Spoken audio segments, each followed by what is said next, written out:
What is going on, guys? Happy Wednesday. How you doing, O? I'm good. How are you? Wonderful, thank you. Thanks for last minute joining. The train's No sped up. problem. I like it. Haley, Josh, Flowers, T8, Diamond Reef. How you guys doing today? Reef Theory?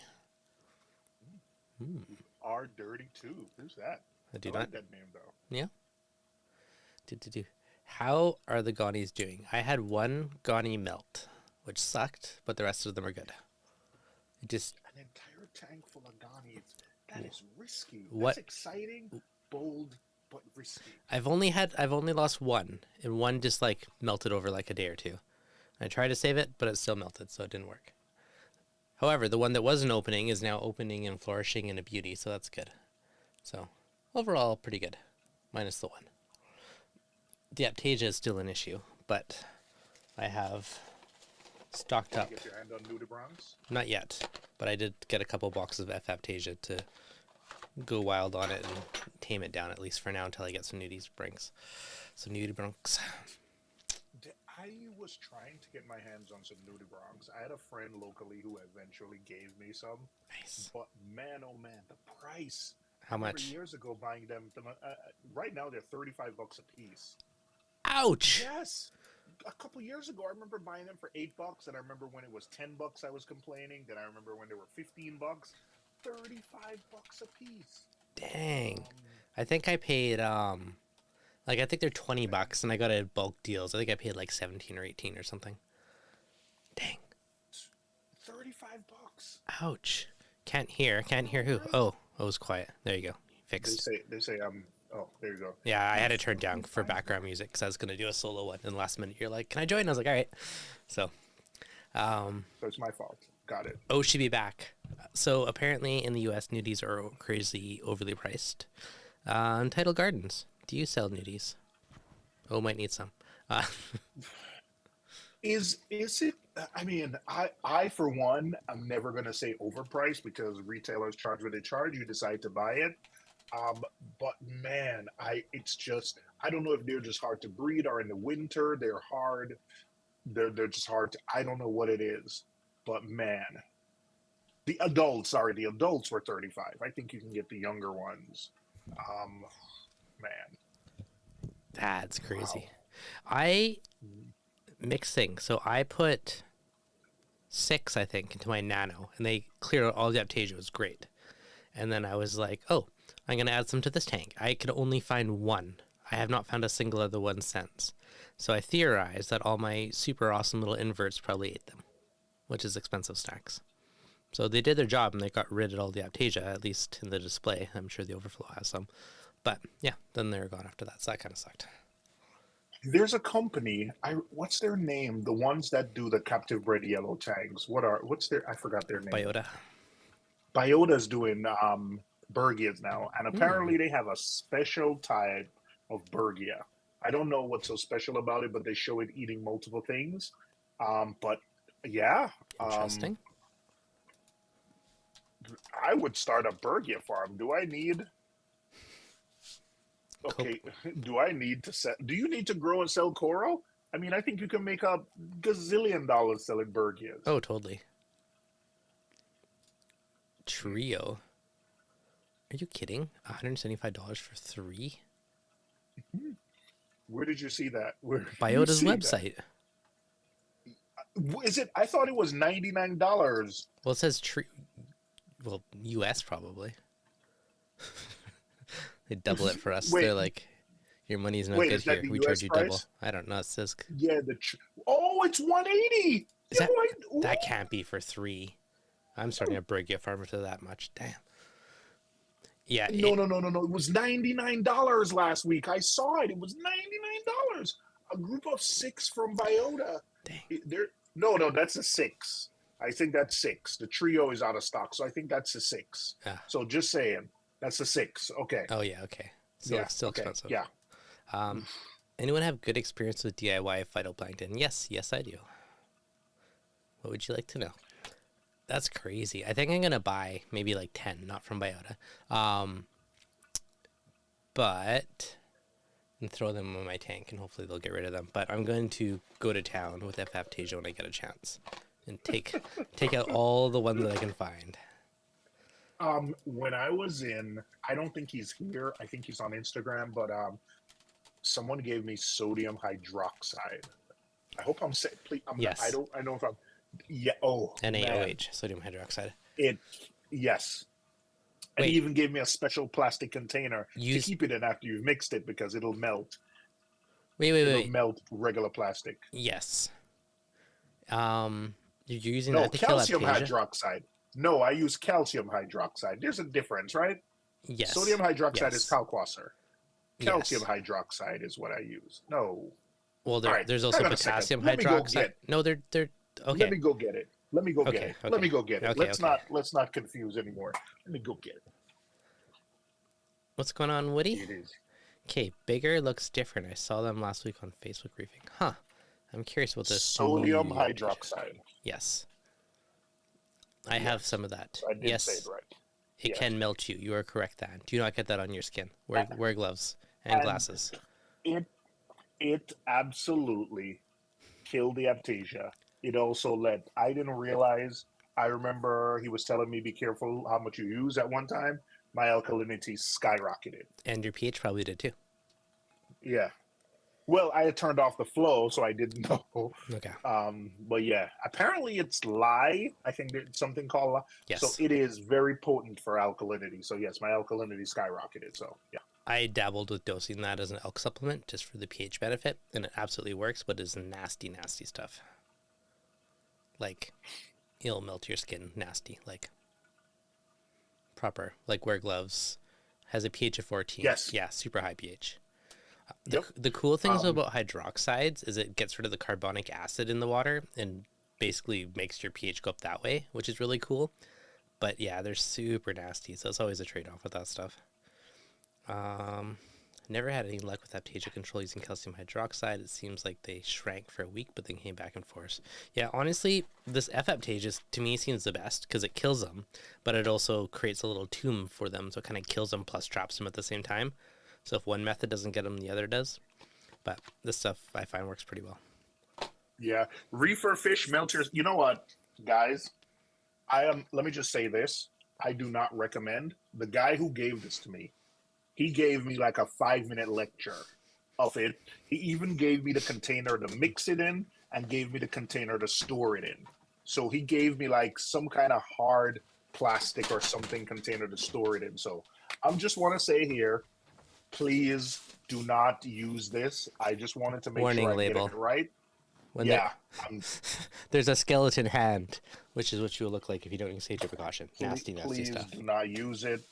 Do not. I'm recommending don't mess with this stuff. Get the Aptasia. Yep.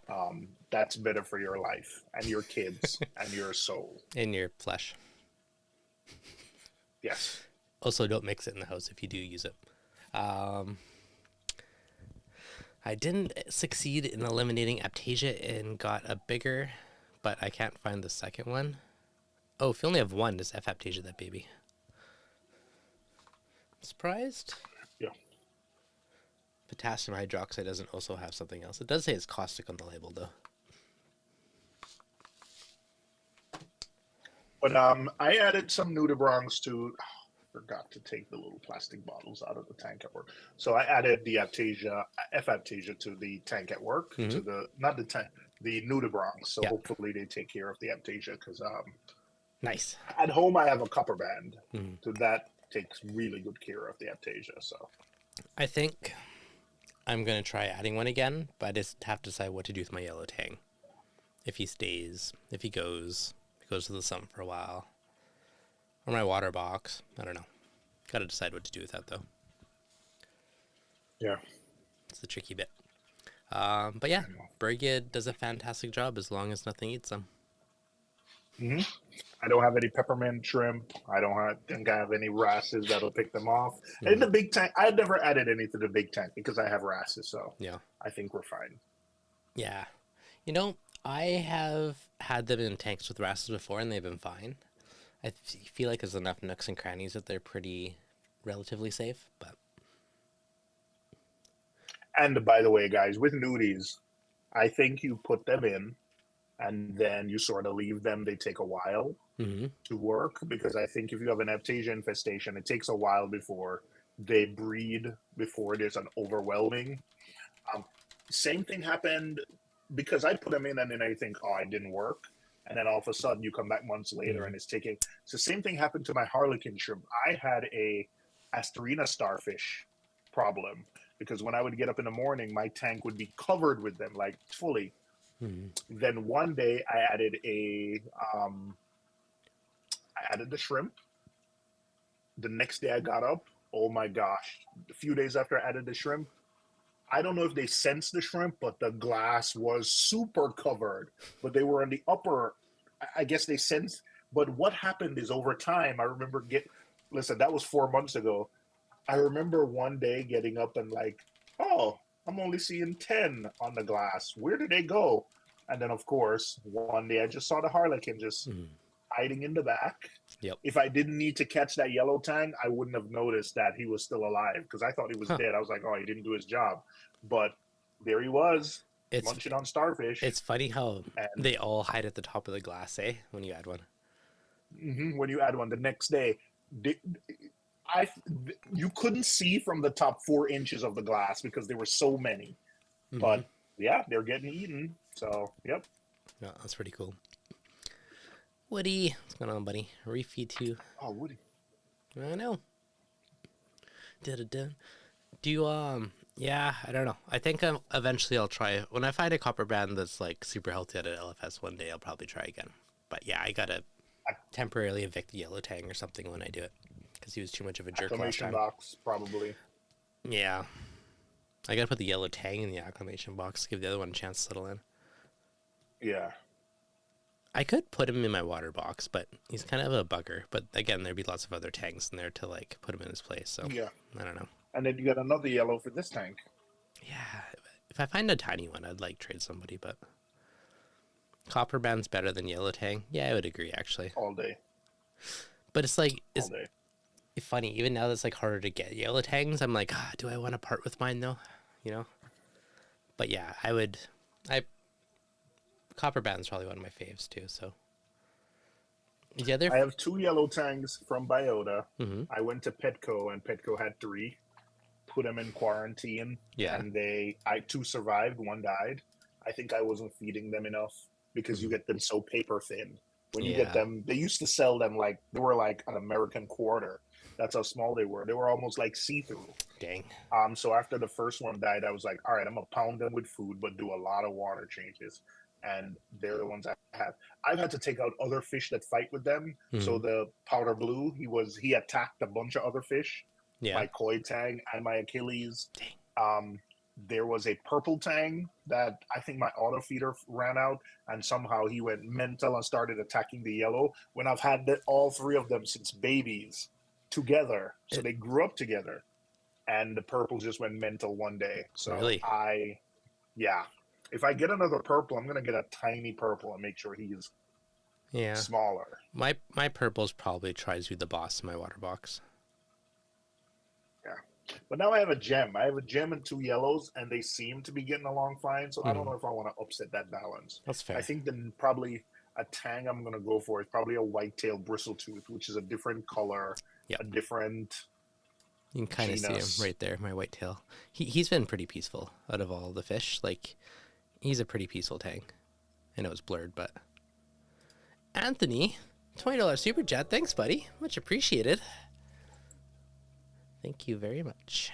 Thank you. Much appreciated. Reef V2 has a question right above that. Have you noticed the epithelial thinning on these Biota yellow tangs? Okay. I have to honestly Google that because I don't know what you mean by epithelia.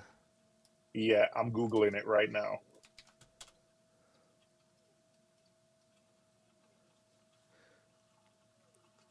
Tissue forming the outer layer of the body's surface lining. The American hollow structures. Oh, like we see those little like liney, tubey things kind of on the flesh? No. I think I know what you're talking about. And I kind of half think that my buddy's yellow might have that. I'll pay attention because I know he has a Biota one next time I go over. Yeah, I'll pay attention to mine tomorrow, but no, mine are, no, I don't know. I don't think so. I'm looking at them both now picking, and I don't think so. Yeah. Dun, dun, dun. I'll have to look. Well, can you give me more info on it? Is that something you guys are seeing in the forums? Maybe it could be a defect or something that happens to them as they grow. I think I know on some you'll see like a bit of a line like on the side of them going down, and I think that's what it is. Yeah. Um, Steve said he's had several yep. biota yellow tangs, and all are as yellow gets. Not sure why some say they aren't. Steve, I gotta be honest. I think, and again, we had. Please take my bias into it because nostalgia is a thing. I don't know. Not with the yellow tang, but man, when my elephant, like throughout my life, I've always seen captive bred yellow clownfish for most of my life. Captive bred clownfish. Mhm. I remember one day I walked into the LFS and I saw some clownfish, and it made me stop in my tracks and turn around. And I'm like, "Where did you get these from?" And he's like, "Oh, these are Papua New Guinea clownfish." Hmm. Dev, like you, the color could stop the color, the deepness and richness of the color stopped me in my track when I was walking in. And believe me, I'm someone that has a one track mind. I know the LFS. When I get there, the owner has his office to the back. I usually head right to the owner's office. Like walking by the tanks, it stopped me in my track. So there's Mhm. nothing like a wild Papua New Guinea percula not yellow tang, percula clownfish. So there might be something to it where wild fish might have deeper coloration than the yellowfish, but I haven't seen a wild yellow tang in a while. So Mhm. I don't know, but my mind is telling me like, yes, there's something to it. If you have them next to a wild, they don't compare. Yeah, I wonder if it is just the deeper, richer colors. I wonder what it is. Like, because I wonder if because most of the clownfish nowadays are captive bred, right? So I wonder if it does make a big difference.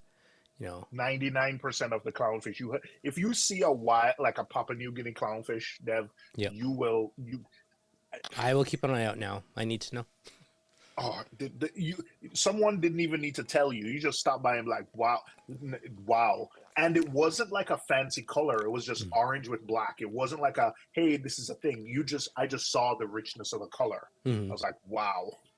You know, out of all the clownfish, I almost prefer just the standard issue. Like the classics. Me too. Yep. Like I have Mocha. I think it's the Mocha Storm, whatever it is, my Nano, and he's super cool patterns. But at the end of the day, like I like just the good old fashioned ones. Yep. Yep. I like in my tank I have the white ones, but that's because I was keeping them. I was supposed to be quarantining them for my out not quarantine. I was supposed to be just holding them until I had my kids' lagoon redone. Yeah. And then I don't know if I had company, because typically when I'm holding like acclimation boxes, I use my magnet to hold it on the glass. I don't know if company, but they escaped and I just was too lazy to catch them. And they've been there since. So That's fair enough. I let them rock. Mm-hmm.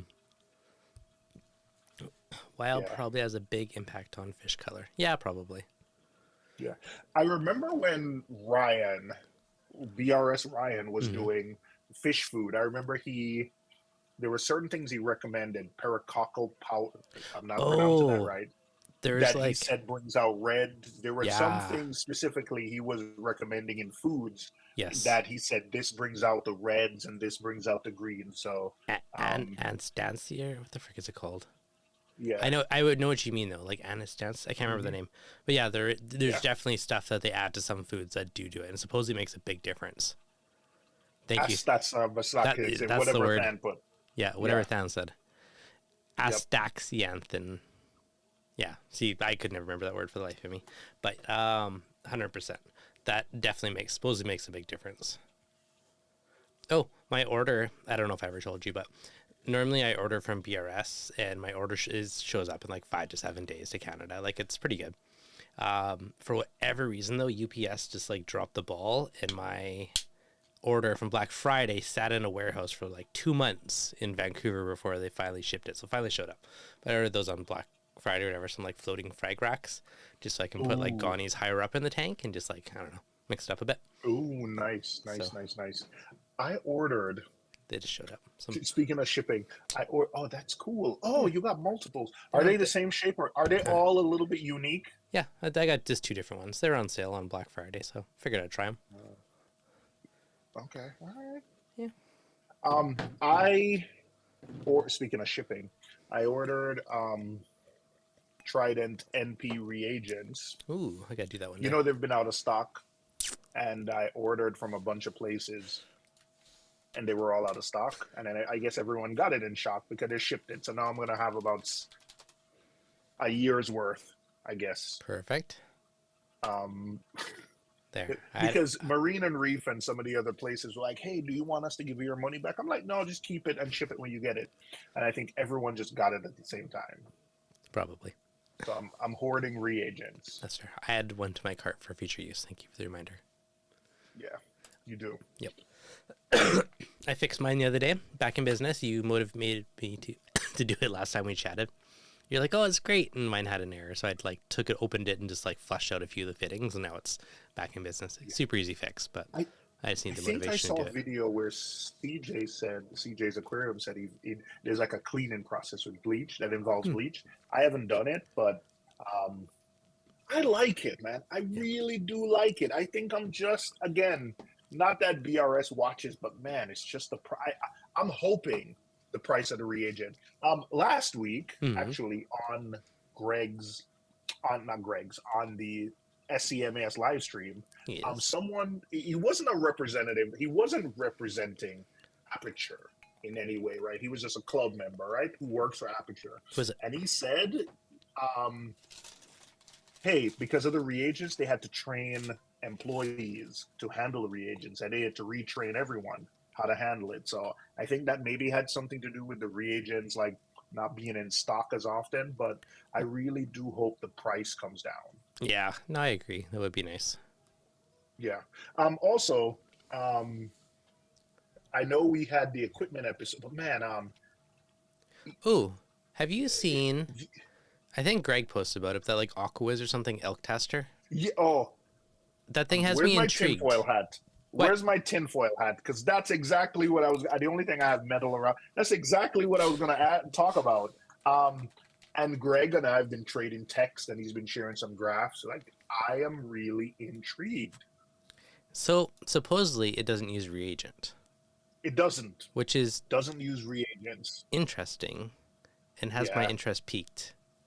I am on the list for one, so What is this list you speak of? I have no idea. I have a Reef Shill account. Like, there's no shame in my game. There's an Instagram account called Reef Shill. So companies, if you're out there, if you get a message from Reef Shill, it's me shilling because I was accused of being a shill. So I'm like, I'm gonna own it. So I need to give the name of Aquawiz, and I need to, because I am so intrigued. Like, I love KH Carer. I like the Alcatronic. I like my IV. But man, the idea of no reagent out testing, and Greg said it tests once every hour. Yeah, that's freaking cool. Intrigued. I need you to get one to let me know how it is. There's a. Oh, Yeah, they said you just calibrate it once a month. I'm just looking at this thing, but yeah, I don't know. It's interesting. Yep. Can you get the data out of it? Like, do they have like a BNC pH out or something to get the data into something else, like an Apex? Yes. Nice. Yes, because Greg is. I think it also has a. I think Greg said he's gonna test the Alcatronic. He's gonna test the calcium reactor connection. So Dev, I'm not sure if I'm authorized to share this, but I did just text you the interface. So don't share it on the stream yet. Don't share it on the stream, but I sent it for you. That's the interface. Oh, I don't think it's top secret. It's on their website. Oh, it's on their website. So I think that's... Their website is very bad. It needs some love. Yeah. It's like a PowerPoint. Well, yeah. So there it is. I say it's fine to share because it's basically identical to the website. Share. So that's kind of shows the thing of it. But yeah, it is basically identical. Oh, I'm gonna send you another one now. This is the one with the graphs. Um, so definitely, yep. Yeah. So I don't know. I'm intrigued. Just the fact that there's no reagent and you can test hourly and have like very Tells you the accurate. probe. It tells you the probe health. Yeah. I'm intrigued, and then we can just scrape the data or extract it and put it on a But like with my Alcatronic, for instance, I use the pH port to get it into the reading out. Like, can you do that with this? I'm gonna find out. Ask Greg. I'm gonna find out for you. Where's Greg? But Why isn't he joining today? We can get answers. the fact that it tests every Oh, hour, yeah, it says KH to pH out. So yeah, it does. the fact that it tests every hour means you can really do some think about what you can do in terms of, hey, when my lights come on, my alk does, Mhm. not saying it'll help us be better reefers, but Yeah. that'll be cool, right? The problem is I want one, but I don't need one. But I want one to Do try we it. need any of this stuff? No, but I already have so many freaking testers. I don't need more testers. Oh, But I me want too. one. I just hooked up my second KH Kara last weekend. Now my kid's 25 Lagoon has a full-on Apex, a KH Kara. Yeah. Um, like this is why I reef. I love the equipment portion of fun. reefing. So,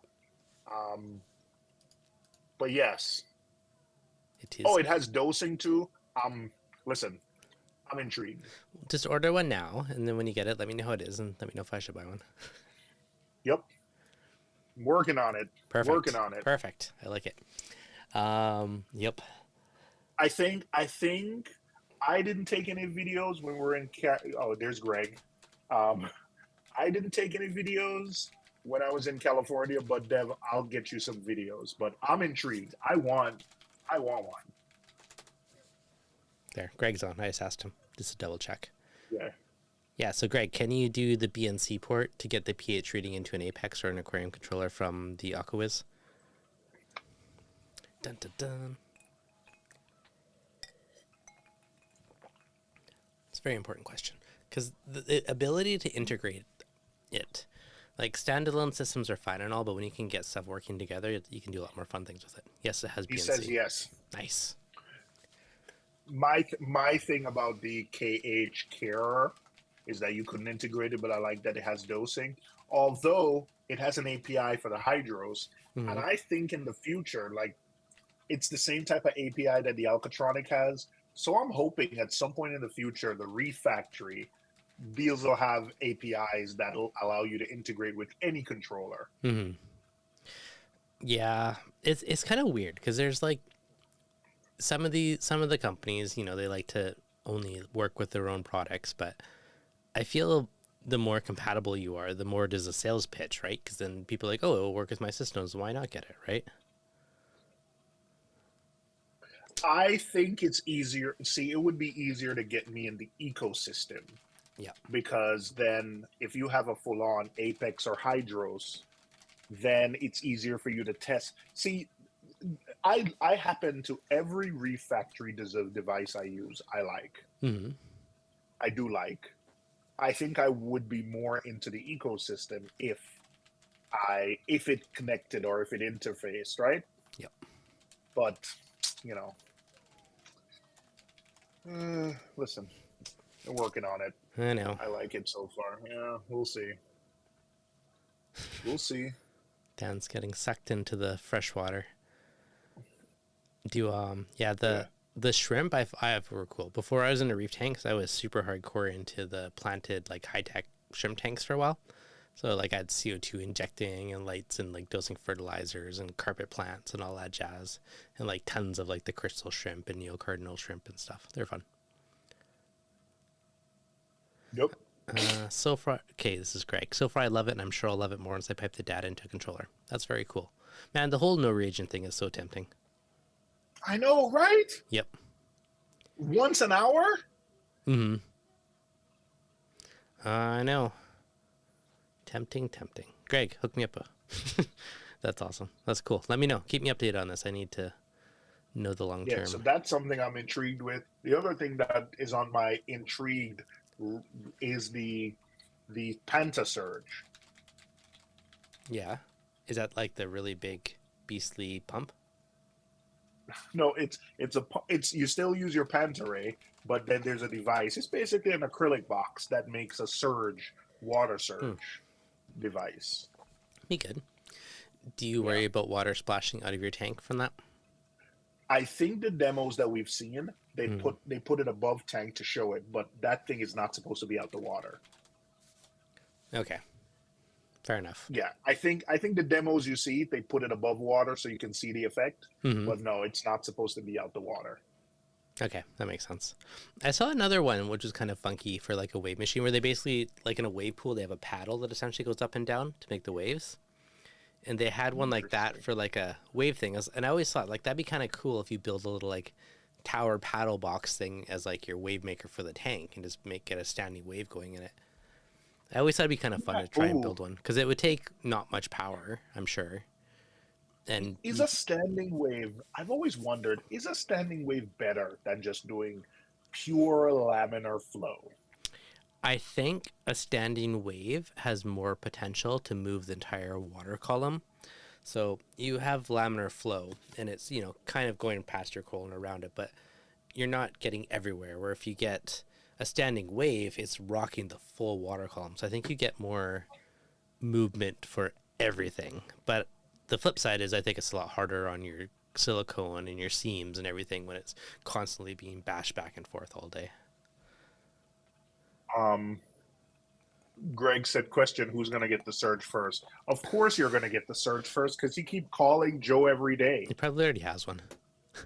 You know what? I believe you. Greg's that friend who gets stuff and then sends you a picture. You know how he'll send you like a zoomed in picture and say, "What's that?"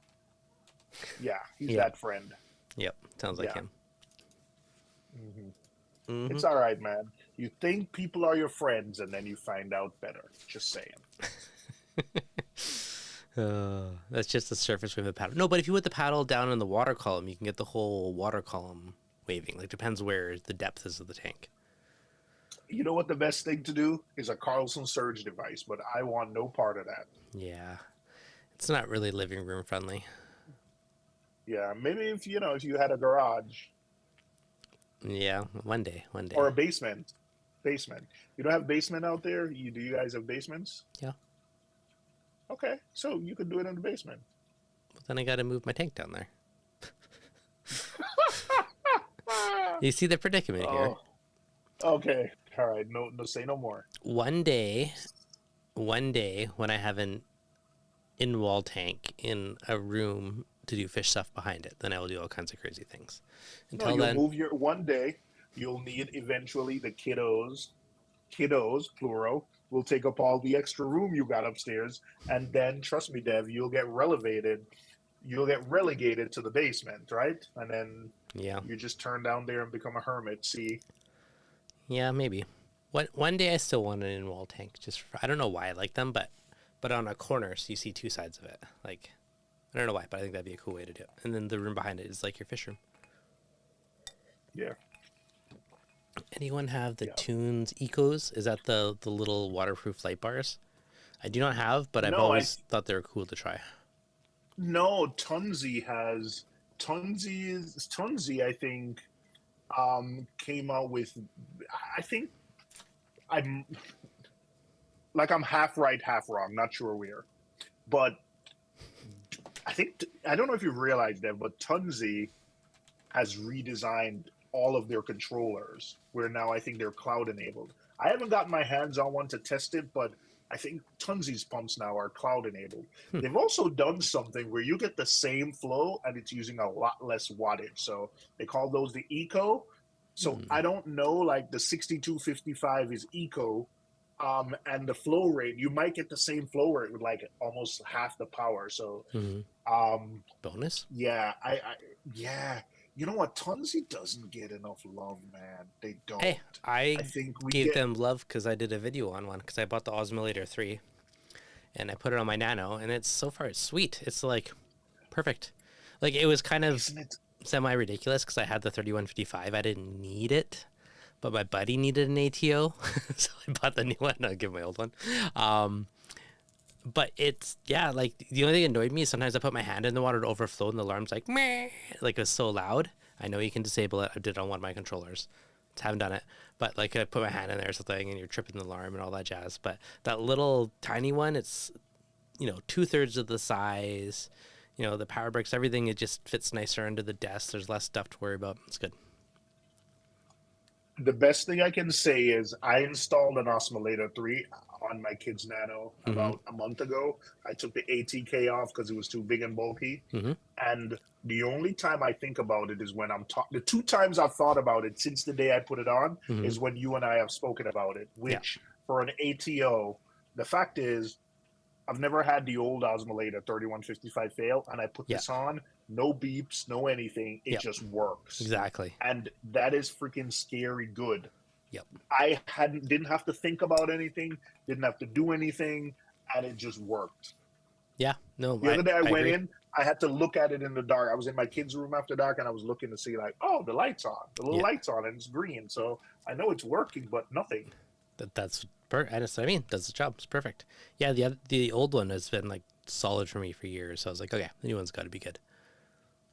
If you're using an ATO that you have to keep checking and it worries you, if you can't sleep at night and you have to keep checking your ATO, then please, I'm not going to listen, I like Tunzi, but get something better because ATO is one of those things that I don't think it's essential. It is. It's not only essential, but you don't want it to go bad. Yeah. So if you have to worry about it, then find another solution, something else. That's fair. I'm not saying go expensive or go anything, but if you don't trust it, then that's one piece of equipment I think you should have some level of confidence in. No, it's true. And yeah, you just want it to work. And you don't want to hear it. Yeah. My one stupid complaint is whenever there was like a weird tank issue with the old one, like for something would set it off and then the ATO alarm would be like, meh, and then my wife would always get mad because my tank's making some noise. And it never did when I'm home. It's like when I'm at work or in the middle of the night or some random time. So I'm starting to appreciate equipment that does not have audible alarms anymore. Like if you want to text me or something, sure, but not like meh, in the middle of the night. So well, what you had to do is what I did with feature. mine is I separated with mine. I separated the and put it a little bit higher, a lot higher. Yeah. I had gone through multiple solutions where I'm like, here's an optical sensor. And if you hit the optical sensor, turn off the ATO. But then when it went below that for whatever reason and turned back on, it would make a noise again. Because the Osmolator, the old 3155, made a noise when you turned it on and made a noise, right? Every time you turn it on, it made a noise. So I learned, even at work, I'm using that ATO at work. And I've just learned because where I pump the water in, it needs to go a few chambers. So it usually overfills by a little. So I just separate the float switch and it saves you a lot of trouble. Yeah, that's a fair point. A lot of trouble. That's fair. I don't know what the old magnet is. Yeah. And damn, it's a 5-year warranty and you don't have to register anything. They know by the serial number. Geez, 5-year warranty. Man. Solid. Wow. Yeah, so I don't know. You're right. Tunesy doesn't get enough love. This is my love for them. Like their pumps are good. Their products aren't. But their pumps are great. Yeah, sorry. Their pumps are great, good, but I still don't like wires in my tank, so I still stick to Vortex. But if I wasn't using Vortex and I didn't care about wires, then it would be a good option. But I just don't like stuff visible in my tank. I like to see the rock and the coral, and that's what it. Their nano skimmers are great. The Turbel Stream 3 is great. I think that also comes with a 5-year warranty. Ooh, I've never seen this before, but I'm on Aquascaping. I don't think anyone else has seen. I don't even know what a Master Stream is. This is my first time seeing it. It's $4,000. Master Stream 6580. It does 5,000 gallons an hour. What on earth? First time, I put a link in the chat. First time seeing these. 13.4 inches long. My 6.5 by 9. Yeah, that's a big boy. You see the power supply? I'm just Look at on the Tunes' picture. website. I don't see it. Oh, Is it a beast? look at the link I sent. The Aqua Cave. Oh, thing looks like a beast. Okay, let me copy your link. Just an accessory of a power supply box. That's like a waterproof cabinet. Oh, 21,000 US gallons per hour. I mean, my what's the name is 15,000 Pantarite. $4,000. Pantarite. And I turned Dang. it down, but yeah. Standing wave pump, probably. That thing's a beast. Wow. Man, that's like Panerai territory. Isn't that thing crazy too? I had to turn my Pantarite down when I first got it. Why do you because have one of those? That is so overkill. Okay, that's only $1,000. That's not bad compared to the tunes. I mean, they're all crazy, but what's $1,000? I don't know, Pantaray Hydro Whiz something. No, I have the ECM 63. $2,300. Man, I guess the tunes. Dev, It's cheap when you look at the tunesy. What's your what's your biggest tank? The water box, 6-footer. How many gallons? Like 180 to 200 gallons. Dev, you spend some time programming this pump. You probably need that. How many pumps do you have on that tank now? 2 MP60s. And then I added an orbit just below my thing. Yeah, you could take off. That could be the only pump to support until the tank is fully grown out. It's fully grown out. Okay, you can whatever flow your MP60s are delivering, that's more than it. Fair enough. Trust me. All right. So if your cores are low enough and you can put this where it's pushing over the top, trust me when I say this will be the only pump you need. Well, it better be for freaking thousands of dollars. That's crazy. Wait, your MP60s are $800. So you're at $1,600. And yours are 2,400. Whoa! My two are so less. Wait, hold on. Wait, an MP60 is. This conversation sounds incredibly elitist, right? We're incredibly. This so is my guys out upper there who are tier listening- of pricing. I already feel these are like awesome and expensive, and then you're just like, oh, let me like triple this. I was like, No.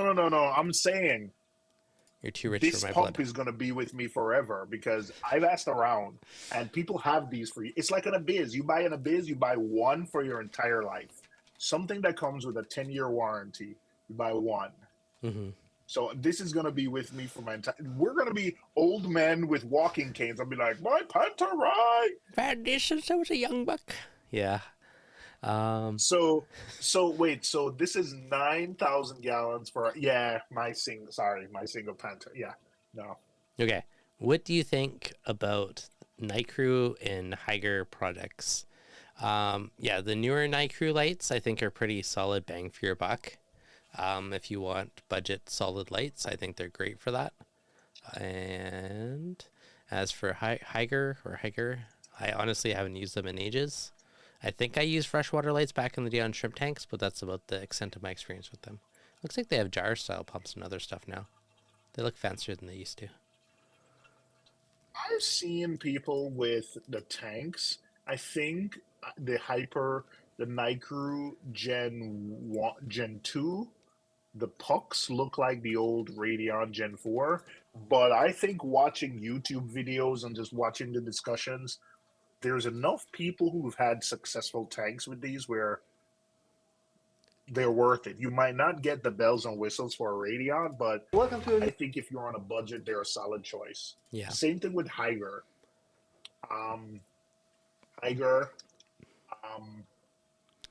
Not the Higer lights. I don't think I'd go with the Higer lights, but some of the Higer small wave makers. Yeah. Yeah. All right, I'm watching the standing wave video. Yeah. Higer has like a Nero. The technology that it uses to work is a little bit different than necessarily a Nero, but it looks like a Nero, and they also have a gyre style pumps. Yep. But yeah, you just have to do more maintenance on them. They might not be more robust. You have to do more maintenance, but I Do you know think what? That Higer one looks like Jabo's original knockoff Nero design, minus the yeah. little ridges on the side. That's funny. Listen, solid choices for budget, and I'm glad people are asking about these because as you can tell by the conversation Dev and I were having, O's some fancy. people I'm like media core fancy. O's listen. At like the end of the day, listen. high At the end society of the fancy. day, and I want people to know, man, I started using black boxes and stuff, as You and me both, buddy. I advanced in my career and everything. I got more and I started traveling more, right? Mm-hmm. Because I didn't want to do the maintenance. I'm focusing more. My kids have gotten older, got career, everything. Travel, like I don't want to be doing like little things. I need more robust things. When you're on the road 12, 15 times a year, like come on, you can't get I don't want to deal with it. I've put my wife in positions too many times. My time is valuable. So, but they're solid choices. At the end of Yep. the day, they're solid choices. I would never demean anyone for using what they need to use because guess what? That's where I started. When I first bought a tank, it was Jabo equipment and black box lights. Oh, I ran that's all where I Jabo started. return pumps for ages. And over time, I've just learned that, I don't want to do that anymore. So I got a little bit better, and I don't want to do that anymore. Got a little bit better. I don't want when a snail gets in the pump, it stops working, and that's the end of that, right? Yep. Little things. I remember when I was using the Jabo power heads, when you plug them in, they do the big spark. And I said, nope, not dealing with so. Oh yeah, they do spark when you plug in the power. They totally do. Yeah, it's an evolution for me. So you're seeing the end of the evolution. Not where I begun, but I begun by using like these Higer. I don't think I use Higer. I think I used what was the one where you had to put it on the wave maker? Where's the one that you Yeah. I know what you're talking about. You know what I'm talking about, right? The freshwater pumps with the wave maker. Okay. Gabion, AI Blade versus Orphic versus ReefBrite XHO. Pros and cons. ReefBrite XHO, they have really good pop, but you're not going to get a full spectrum out of it. Orphic, I've never actually used. They seem to have a bit of a following. AI Blades, I have used, and I did really like them. Dimitri, who had on last week, that's like all he uses on his tanks. He's like full out send sold on them. He loves them. I like the blades because I think you get spreads. I think I like no fan too. I like that they're like dead quiet and you have nice spectrum. So that's like a pretty big win for me. ReefBrite, I'm intrigued by the ReefBrite that's going to be hydros enabled because I don't think the ReefBrite light has gotten any upgrade. I know ReefBrite, you get a lot of pop and a lot of tar, but there's not a lot of spread. I think a lot of people who show the information, they show like testing right below. I think if you go left or right 6 inches, the par drops off, but that's not necessarily a bad thing. But I'm just intrigued by the one that's going to be compatible with the hydros because it's an upgrade to ReefBrite. We've been seeing ReefBrite with the same lights for years, so it's an upgrade. Like unless you're getting a good deal, I really am skeptical of anyone releasing a light in 2025 where it doesn't have some kind of onboard control, right, Deb? Even if it's just a really cheap app and a cheap experience, but I don't know. Yeah, this is true. Phil, welcome, buddy. Hopefully it all goes well in a couple days. Yeah, Blades would be my pick out of all of those, personally. Orphic is a Chinese black box with European prices. I mean, they look nice. True. They look nicer than the black box. But yeah. They don't have support. Fair. I don't know about Canada, but they don't have, I don't think, with a Tunzi, with most other manufacturers that we talk about, the Seachays, the Tunzis, the Kessels, the Ecotech, what the other brands, there's someone in the US, if you have a problem, you can call people. I don't know if Orphic, I think you have to email them. But if your LEDs need replacements, they're going to send you the LEDs for you to open. And that light has premium pricing. If I'm paying premium pricing, I expect premium level support. That's always been my thing with Orphic. Not the spectrum, not that the lights aren't built. If I'm paying premium pricing, then I expect premium support. Yeah. That's fair. Thoughts on Nios Torque G2? I have a G1. Mhm. I actually don't know where it is, but I actually needed to run GFO the other day and needed to find it. So I like the G1. Mhm. Don't I never use a G2. It's basically the cylinder has some improvements. Like there's like a built-in meshy thing, and like I don't know, there's like little things like the cap locks on better instead of the O-ring. Like there's lots of little things like that, little tweaks on it. So yeah, it's a cool one. If you have a manifold and you can just like plumb in anything for reactor, I mean that's what easy way to do it. But if you don't have one, it's nice that it's standalone and it looks pretty. Yeah. Um, Tan said he's not sure any light has premium support. Okay. I called up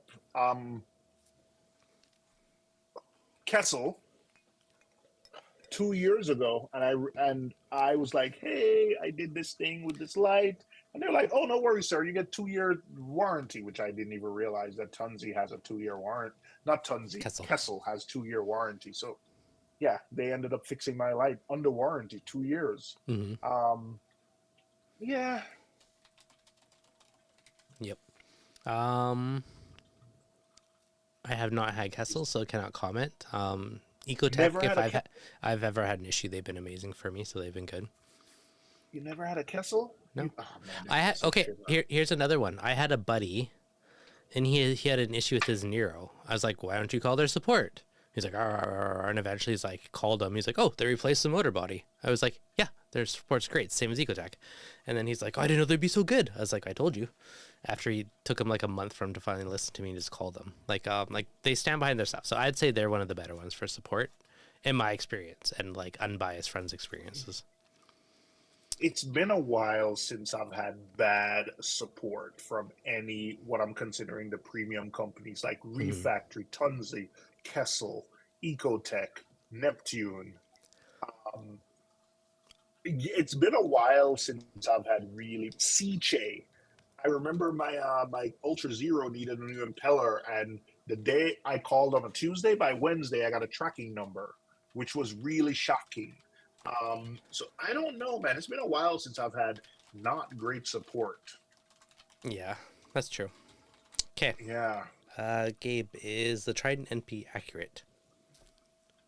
What you got on it? man, I don't like conversation. And I'll tell you why I don't like this conversation. I am not that person who ever calibrates my Anything? devices to bring them into line with each other. Mm. I put them in a Google sheet and I track them. And as long as they're trending in the same direction, like the alkalinity goes up, Yeah. like at one point there was an issue with my reagent with my IV CoralView IV, Mm. and it was saying 10. My Trident was at 8. My Alcatronic was at 9. But when they went up, went down together. So that made me feel good. Like, so Yeah, that's fair. accurate? No, I don't know. Does it trend with other things I have? But I'm not gonna be the person to say like my Trident NP needs to match my HANA checker or needs to match my other thing. I'm not that guy. I just look for trends. So Mm-hmm. is do I saw a conversation on the Neptune channel today. Is it precise because it's repeatable because it's a machine doing it every time? Yes, Yes. Is it accurate? Accurate to what? What do you consider accurate? I hope it's you're true. not taking a $600 device and is a HANA checker and Well, is saying it's and did you put correct. in the exact right amount in the thing? Did you put in the exact amount of reagent or powder into the Hana? Like there's so many variables, right? Was there a fingerprint on the cavette when you tested it? So it is hard to say who's, the rule, who's the law, or like who's the most accurate. But I do agree. The trends are more important than the exact number. Like if it's 8 or 8.5, I don't care as long as it's trending, is it stable? Is it up? Is it down? Yeah, Um, that's what I look at. True. uh, That's true. have you noticed Cage Keeper Plus pumps make too much noise and then move a little when operating? Or is it only mine which is doing this? I do not have Cage Keeper Plus. Do you have? Does it make noise? Do the pumps I do the dance? don't. I can. I think if Woody's still here, Woody. I think I don't remember. Okay, noise, the saying, beauty is in the eyes of the beholder. Yes. Noise is in the ears of the listener, because what's quiet to you might not be quiet to me. um, I think with all what I've noticed with all these alk testers is they tend to use cheaper pumps when it comes to like emptying or something else, because you don't need to be as accurate when you're just emptying a liquid. Mm-hmm. I remember my Alcatronic was really loud, and the Alcatronic was really bad because then the reagent pump is loud. The KH carer, the emptying pump is really loud. The pump bringing the water in is slightly less loud, but the dropper is silent. Yeah. Do you know? So, Yeah. So this is completely off topic, but Reefy2 says, have you found any yellow droids randomly in your tank? And the only droids I can think of is like Star Wars robots. And this is not what he's talking about. But the Trident sounds like a little R2D2. The sounds. yeah, but it's silent. Oh, everything It's more not than silent. everything we're talking about. You hear it. No, no, no. No, what I mean is it's the most silent auto tester, because you do hear the little beeps, but it's still silent.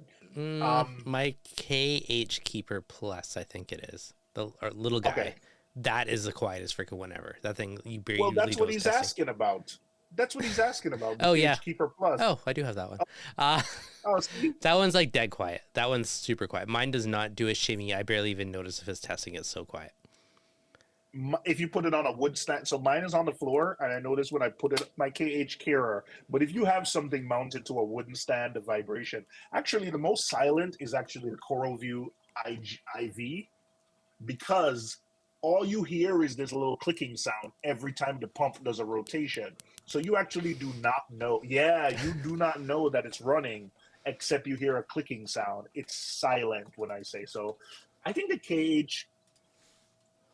If Dev's listen, okay, Devin, you're obsessed with silence. Yes. So if you say it's silent, then I will. You get my vote. You win. Yeah, it that's by far the quietest. It's funny. I use the Trident to tell what time it is, because I have it at 7:45 a.m. and p.m. It does its tests. So when I hear it, I'm like, oh, it's 7:45.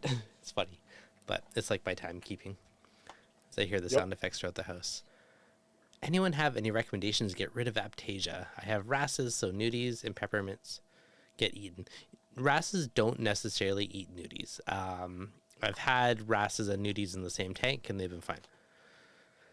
Could it happen? Absolutely, but there's no like guaranteed thing is going to happen.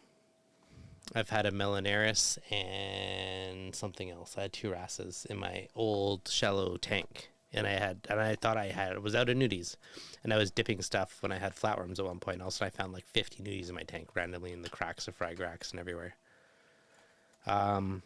So that is good if you want to manually do it. Since it's sitting on my desk, Aptasia is the best product that I found to get rid of it. I have copious amounts in the tank behind me I need to deal with, which is why I bought a couple boxes of this stuff, so I can just kind of go to town and take out all the big ones at least.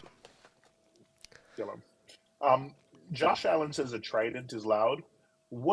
Just going back to sound a little bit, my tank is in my living room. Throughout the course of a day, and maybe this is a New York City day with the sirens and the noise, I think my tank is silent. Now that everyone is going to bed, I do hear gurgling, I do hear some rumbling. So if your tank is in a silent room and your Trident is... So I'll probably hear my Trident when it goes off at midnight, because by that time it's quiet and there's nothing around. So, yeah, it depends. Yeah, that's fair. I've had a bit of an obsession, which earlier, I know I've told this story before, but I laughed when I originally bought my first like vector return pump. I was running Jabo, and I would hear very faintly, but there'd be this little like high pitched sound from the Jabo pumps, and like most people wouldn't notice it, but once my mind like heard it, I would like fixate on it and it'd bug me.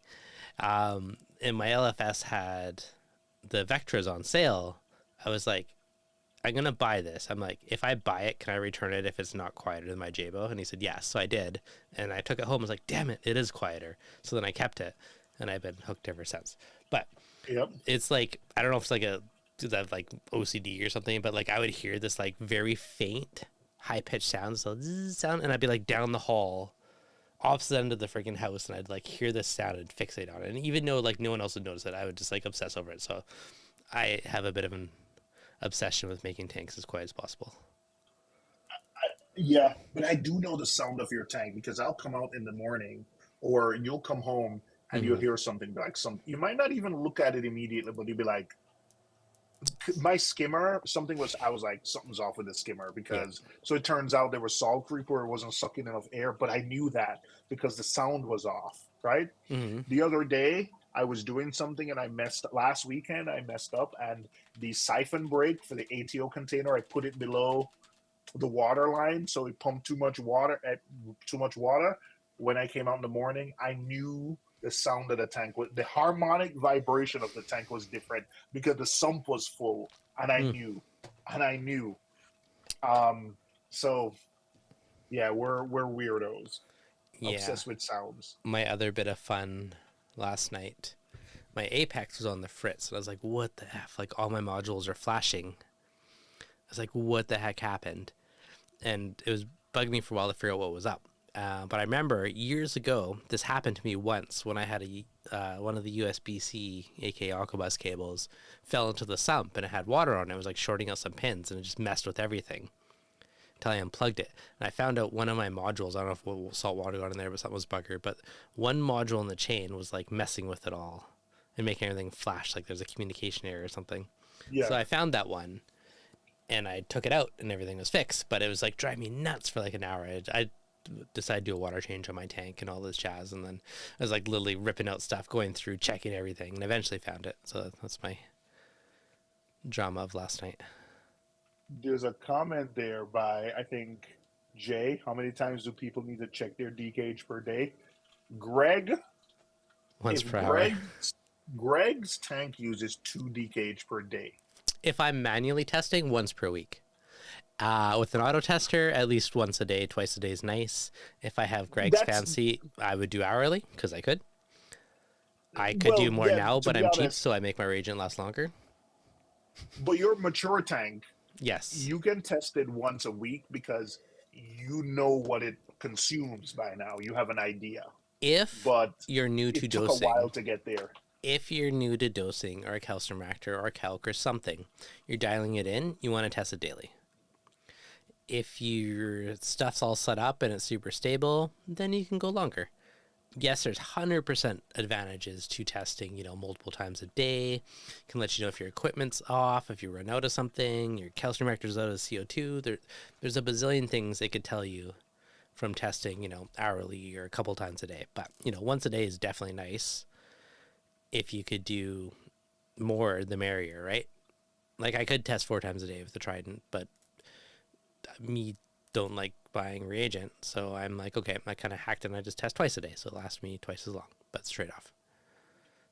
Greg has, I think, 250, right? And if he starts his day by 10, and he doesn't dose anything, his ends up at about 7 at the end of the day. Mm-hmm. So you can imagine what the next day is going to be like. So without consistent testing from Greg, Yeah. he can end up with a dead tank in 2 to 3 days. Yeah.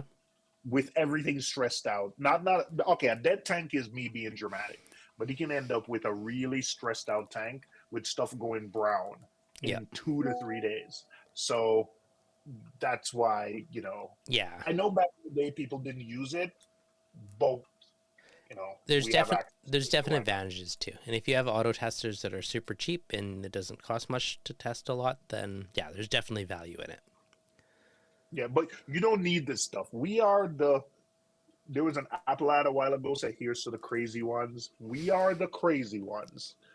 So this stuff is not needed. And if you have a softy tank, like you don't need to, Yeah, this is if you're hardcore in the acros. What do you this is think if you're about a weirdo. LPS? What do you think about Gonnies? How often should I test my Gonnie/torch tank? I'm scared for you because every time I've had Ghanies where I grew them from a flat frag to a big like rock, Yeah, and then I just lose them overnight.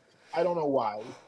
that So I am sucks. scared for you that you could have I'm scared. I'm scared of species specific tanks because then one disease or something could wipe them out. So I'm It's scared. I love true. it. I watched the video. I love it, but I am scared. My skin crawls when I see that video for you.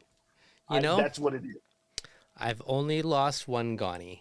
One melted away, and everything else has been fine. So far, so good. Yeah. But there is Gonny, there is a Gonny eating nudie exists, and if it got into my tank, that would be devastating.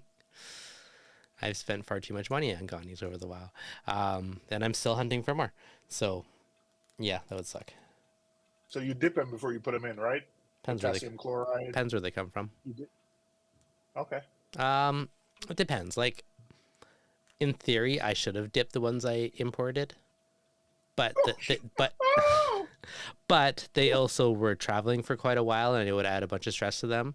I popped them off all their plugs. I inspected them.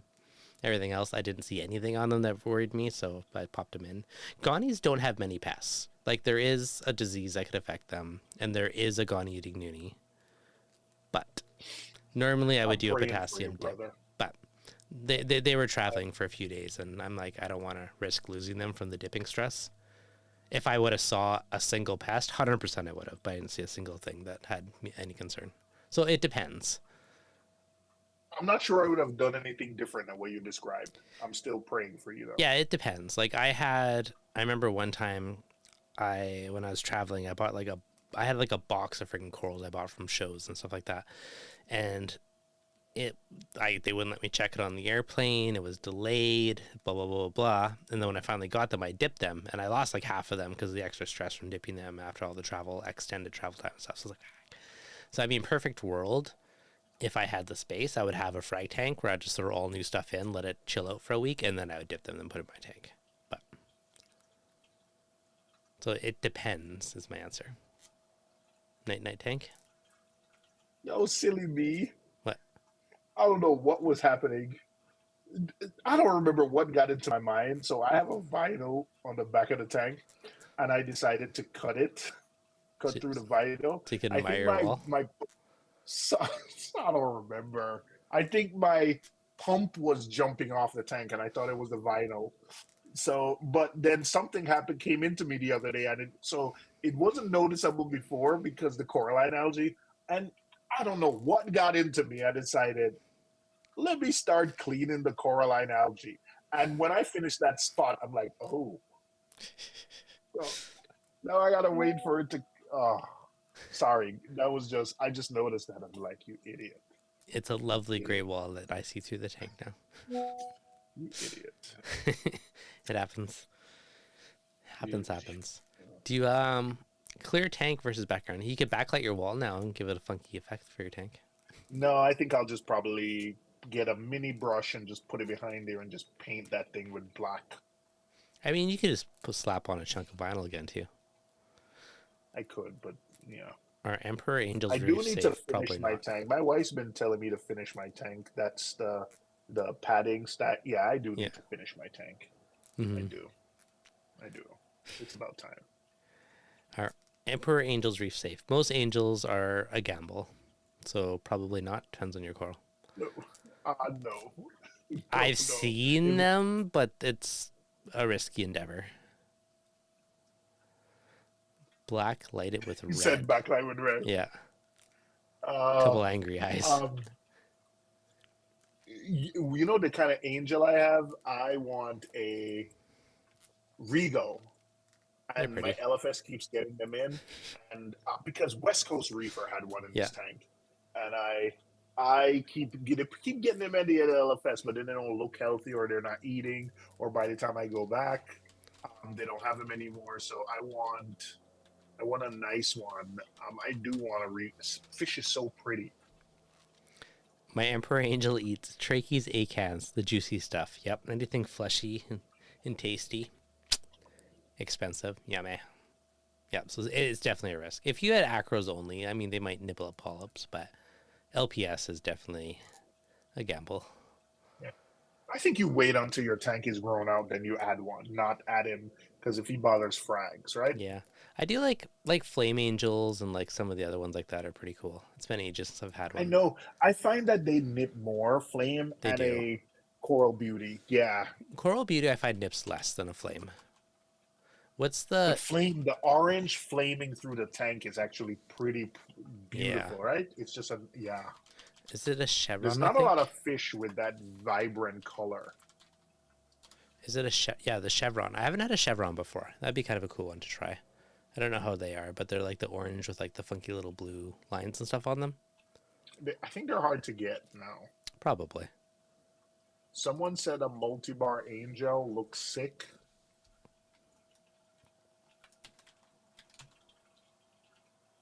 Reef safe with Yeah, caution. that's most things. Nibbles SPS, but no biggie. Doesn't touch Aphilia. That's fair. Chevron loses their color as an adult. Ah, that takes the fun out of it. There's a lot of fish like that where they look Yeah. awesome as a juvenile, and as they get older, they're either more dull or they morph. Like or that The chocolate tang is yeah. yellow, nice, vibrant yellow color as a thing, and then as an adult, it gets a brown. Although I like the brown, I have one, Mm-hmm. but yeah, the adult coloration is nothing. I thought I was gonna keep that yellow, but it Yeah. gets a Like Emperor Angels are freaking cool as a juvie with like the mazy spinny pattern on them, and they get more liney when they're older. But like they look really cool as juvies. Australian stripey safe. I They, Dupree, who's not here, a friend of risky. mine, got a bunch of them, and he put them in his SPS tank to eat Aptasia, and I think they did. They're great Aptasia eaters, but they can potentially also go for LPS. It's a Okay, risk. he doesn't have any LPS in his Yeah. tank. It was just simply, I it was just SPS. It was an SPS Mm-hmm. frag tank. So Yeah, it's like one of those mileage may vary. One might be fine, one might just flip and start going for stuff. So you never know on that front. like any fish, right? Mm-hmm. Exactly. Is there any fish that you'd love to have that you don't have? Oh, this is me question for me. Yep. I like a purple tang. When they're Hmm. under SPS, I like a purple tang. Have a purple. Mm, He's a cool fish. ooh, do I want a regal angel? Mm-hmm. I would like a flame angel. I think I've mentioned them all today. I would like some Papua New Guinea clownfish Yeah. because you can't beat them. Mm-hmm.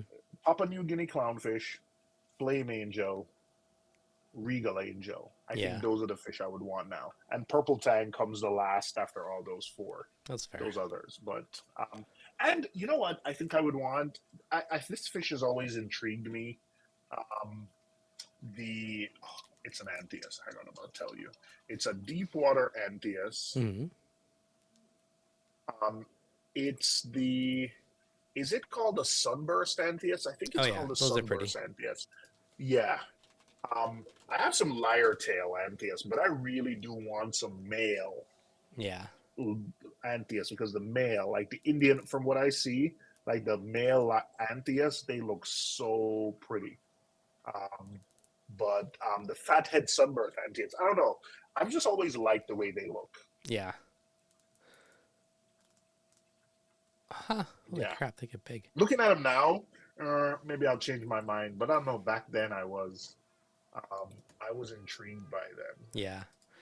Lenardi Wrasse is one that I always loved, but they're like a grand, so I doubt I'd ever buy one. I just read though they can grow up to a foot. It's like holy, or 11 inches. I'm like, I didn't know they grew that big, which is crazy. But they're super pretty.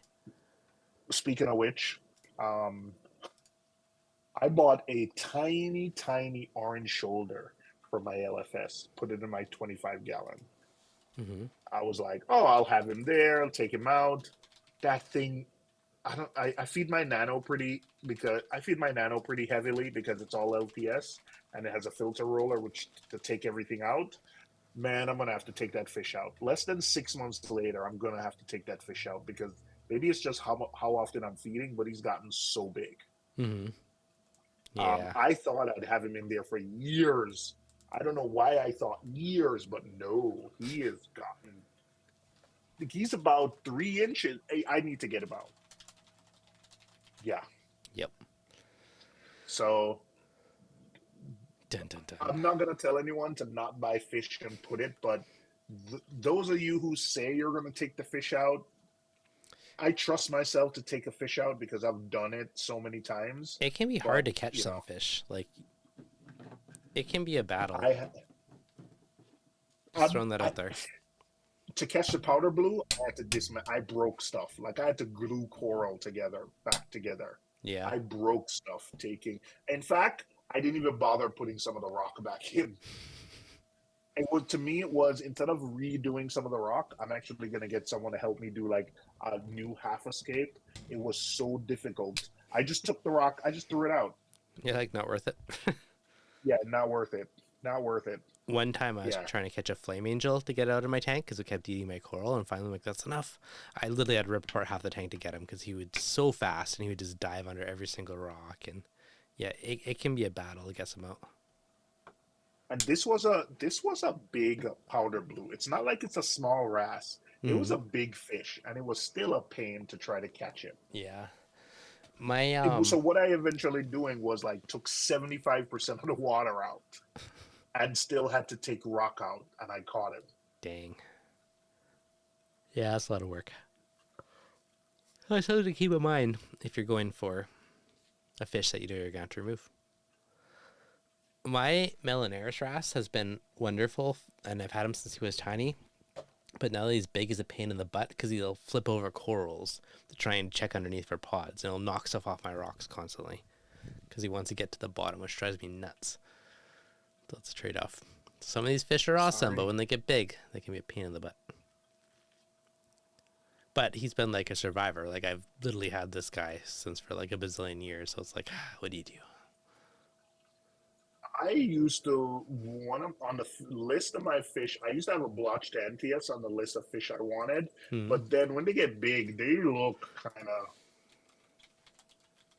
As adults, they don't look that cool as adults. Yeah, The they're juvenile coloration is really nice, but they're yeah. kind of drab and big. Those stripes look great when they're small, but when they're big, oh, they look quite ugly, frankly. They look quite ugly when they're big. Yeah. And they're overly I'm sorry, they're not overly priced. They're more than I would pay for a fish. Oh, they're overly priced. Yeah. They are like $700-800. Yep. Yeah. I don't think I could ever spend that much on a fish. It's hard to justify that. Like more than like $200 or $300, I think is like getting crazy in my mind, at least. What's the fanciest fish you've ever had? I don't know. What do you consider fancy? What's your best fish? That's all personal preference. You want a purple wrasse? I have a purple wrasse. That's probably as I count for you. No. Or sorry, a purple tang rather, not Purple tang. Yeah. I don't know. I love copper bands. I think they're awesome. I love mandrins, like the little tie-dye mandrins. I think they're. I freaking love that they're so cool looking. So it's like it's all relative. It is. You know, You're absolutely right. the best Algator, the coolest looking. You know, who I just like for personality. Like there's all types of different bests, so it's hard to say. I like tangs. I think most of my favorite fish fall into the tang realm. Like tangs are cool.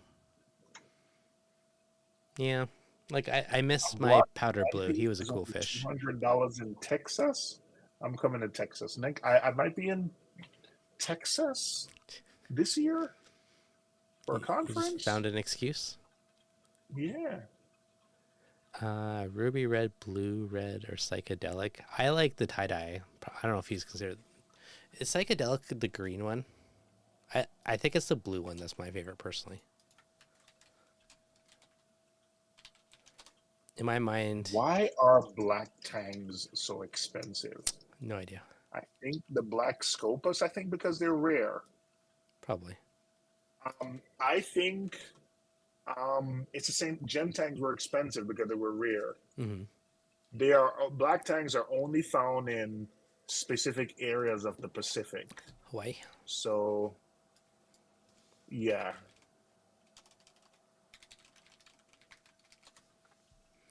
Where the yellow tangs come from, or at least a They're chunk of only them. collected in a few places, and they're not seen very often. Yeah.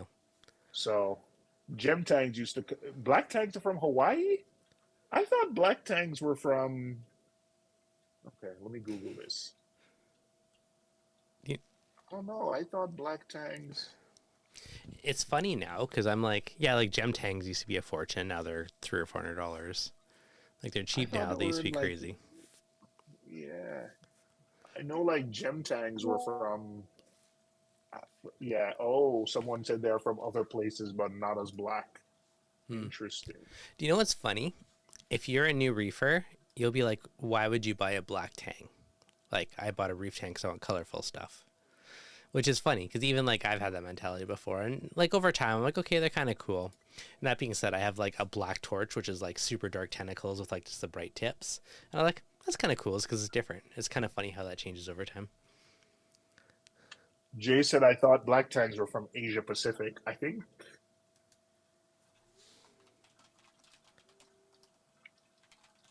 Hawaii is considered Asia Pacific, right? Yeah, Hawaii is considered Asia Pacific, APAC. Yeah. Mm-hmm. Dun, dun, dun, dun, dun.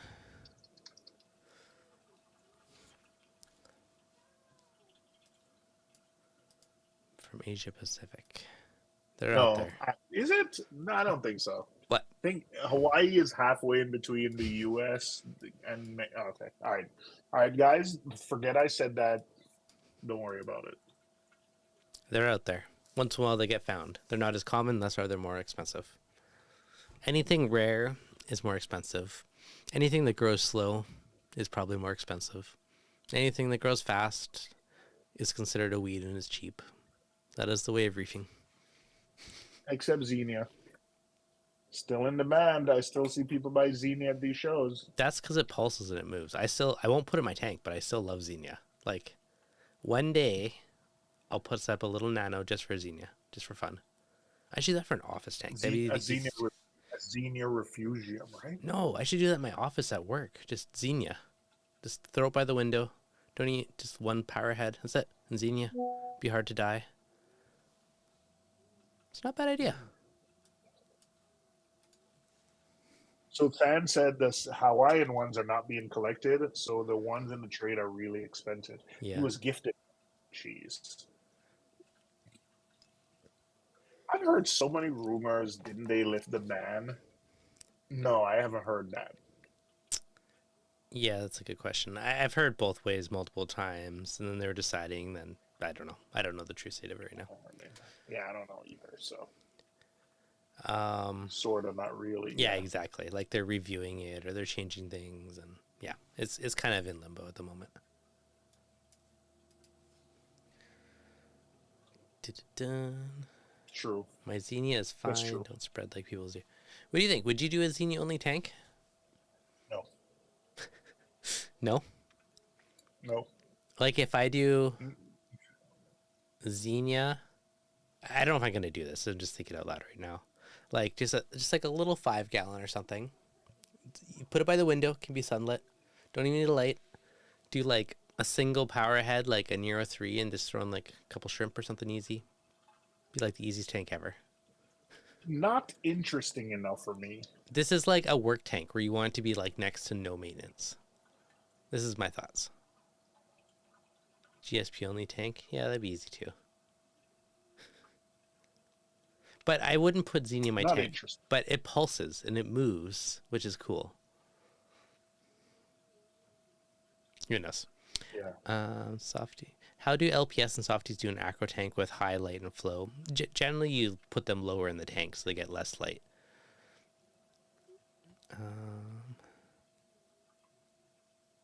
Yeah, pulsing in Xenia is cool. Just the fact that it like moves on its own is like mesmerizing. But it can take over in some tanks. Pulsing Xenia. Yeah. Don't know if it'll happen. Probably not, but it's a thought. Maybe one day. For now, I'm sticking to my Gani tank. My goal is to have the as epic of a Gani tank as ever is possible. Slowly but surely. Hopefully nothing, no Gani parasites take them all out one day, because that would be depressing. That is the risk of a species-only tank.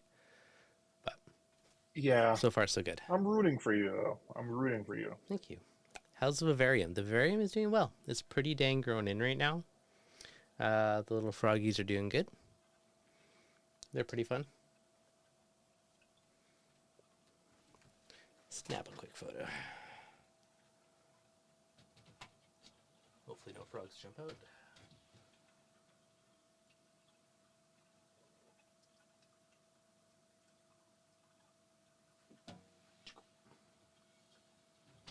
A little bit of a light spill, but there's a quick photo of it. It's doing pretty good. Okay. Yeah. Is that the leap habitats or that's the Nope. glass tank? This is the glass one. This is my original one. Okay. But Do you have, how's the leap habitats tank going? it's surviving. Okay. Yeah, that was good. That's where I put all the babies. It's actually at a buddy's house right now because for all the babies, I gave it to him temporarily. Okay. Babies. Well, I was breeding the dart frogs for a while just for fun. Oh, I was yeah, like raising them from yeah. eggs, but then I'm like, I don't have space for this right now. So I had a buddy that's super hardcore, tons of tanks of like frog tanks. I was like, okay. I was like, take this for What now. were you breeding? The and poison eventually, dart frogs? yeah, just for fun. I want to try it. Okay. Huh? Yep. I have this like one day ambition when I move in office to do like a really cool like room divider vivarium with tons of like dart frogs and stuff in it. And I think it'd be really awesome. Just like a cool planted thing. And then one day, so I gave it to him for now, but I said, you owe me all these frogs plus more back later when I do this. But yeah, I just didn't have space for any more right now. I'm kind of maxed out with all these tanks. But there I was gonna say that's an interesting prospect. You have a room full of tanks and reef stuff, but I don't have any more space for another tank. I don't. All right. Here, Believe I'll you. show you. I have inspiration of something that's super cool that I kind of want to do one day. If I can find the photo that's somewhere in my archives. It's a screenshot from at least a year ago. Dan, you'll appreciate this one. If I can find it.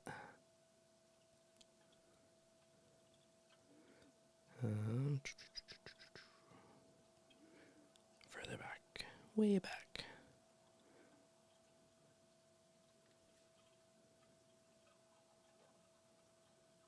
The problem with phones that have lots of storage is you can have thousands and thousands of photos and it's hard to find the one you want. Oh, you can have gajillions of photos. I know, there's like 15, 20,000 photos. So when I actually want to find something specific, you're like, it's so deep in the archive. You can search. I like uploading to Google Drive and then searching. Search like snow in New York or fish tank thing and take it. Yeah. While you search, I work in IT and I know how much there's a lack of privacy these days, so I'm somewhat hesitant to throw all my data on cloud services. are T5s being discontinued? I think at some point in the near-ish future, expect T5s to go away. So They said they were going away for a long time, but you can still buy them. yeah, same thing with halides, right? Yeah. They still exist. Yeah. They're not as I know. plentiful, but if you want to find them, you can find them.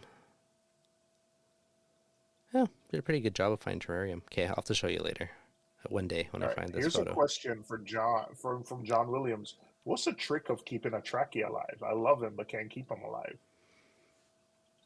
I don't know if any trick. No, I don't either. I think once you have a stable tank, just you know. Don't have any fish that eat them. I do remember. I do remember. Early, I couldn't keep them alive, but I think I was just a new reefer and I just didn't know what I was doing. Yeah. I've had one before, but I think a fish was starting to eat it and pick at it and eventually just receded. I don't. So it's hard to say. But you can get some extremely colorful ones that are super cool. This is bothering me that I cannot find this photo now. My LFS cut. My LFS cut a scolie, and actually it grew back. Oh yeah, they can, but it takes a while. Definitely takes a while. But yeah, they will grow back, but it takes ages till they're a pretty circle again. Chummingham's Reef, when he was on, like we talked about that, and he's done it with quite a few of them.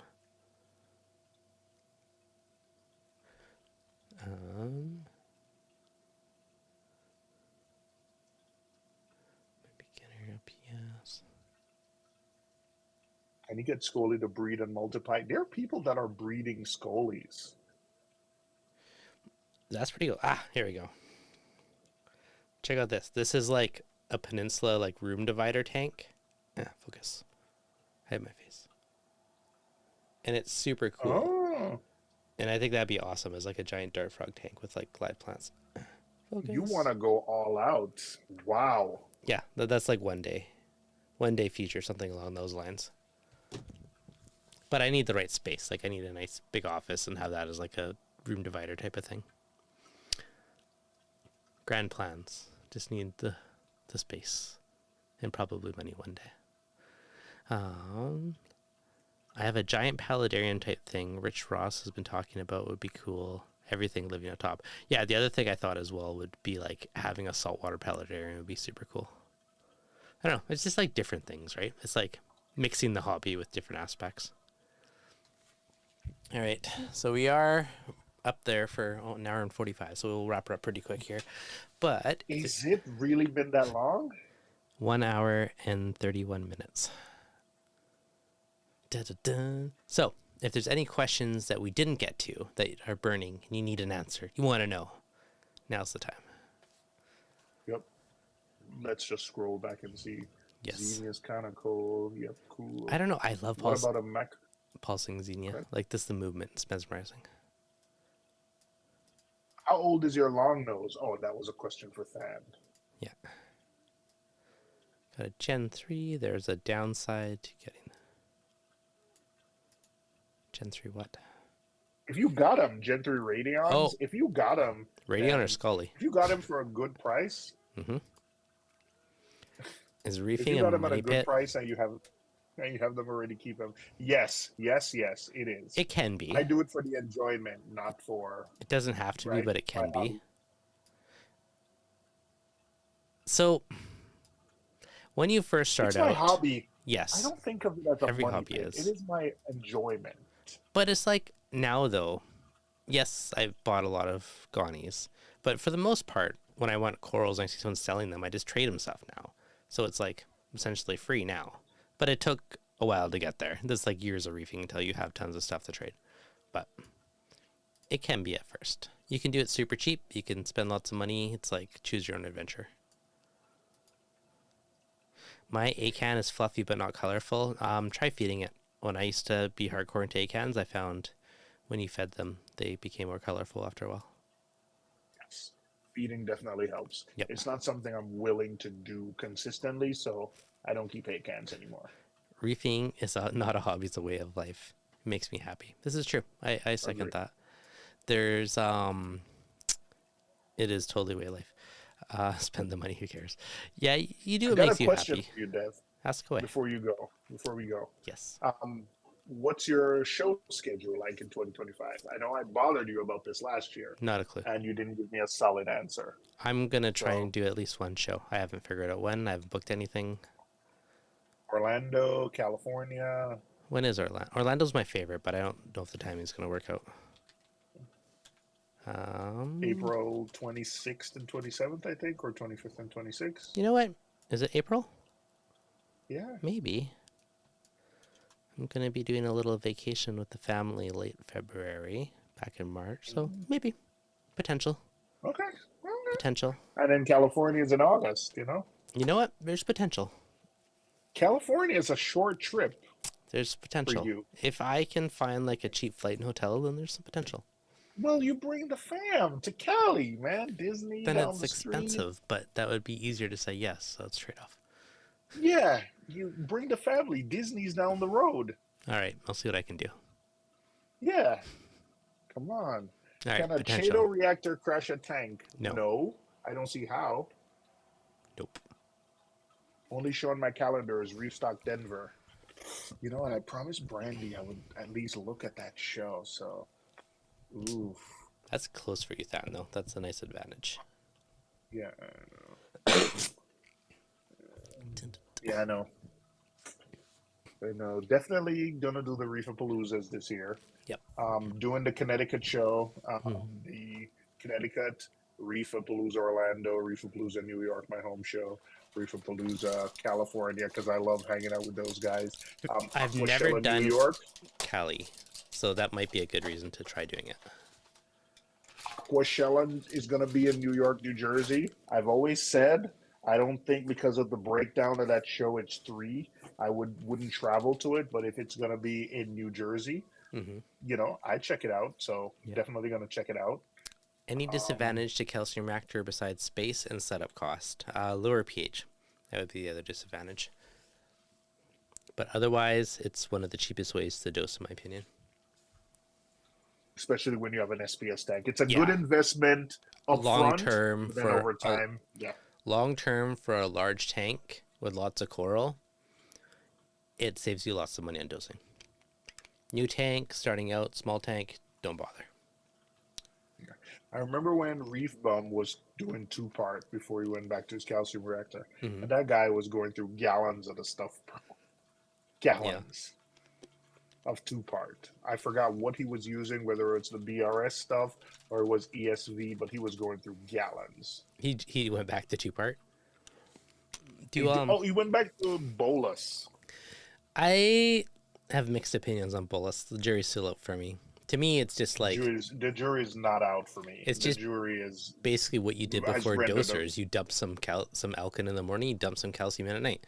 That's what everyone does when you start out before, which is funny that it's like this method, so I don't know. The jury's still out on this. I don't know. Yeah. I'm also fascinated by the response they gave with whenever anyone tries. I would expect like some really interesting discourse instead of just really surprised by the response the company has given. I will say this about Keith. I've been following him YouTube, seeing him at shows and stuff for about 10 years now. That guy's been successful with every method he's ever done. Everything he's ever done, whether it's halides, whether it's LEDs, whether it's dry rock, whether it's live rock, whether it's He's also Haitian been rock. reefing for a long time. Yeah. And once you've been reefing for a long time, you kind of just get a knack for it, and it ups your success rate on everything. Tell me what method Keith has done. He's had drawbacks, right? With pests, I've seen him have a crash when he was dosing something and the doser failed.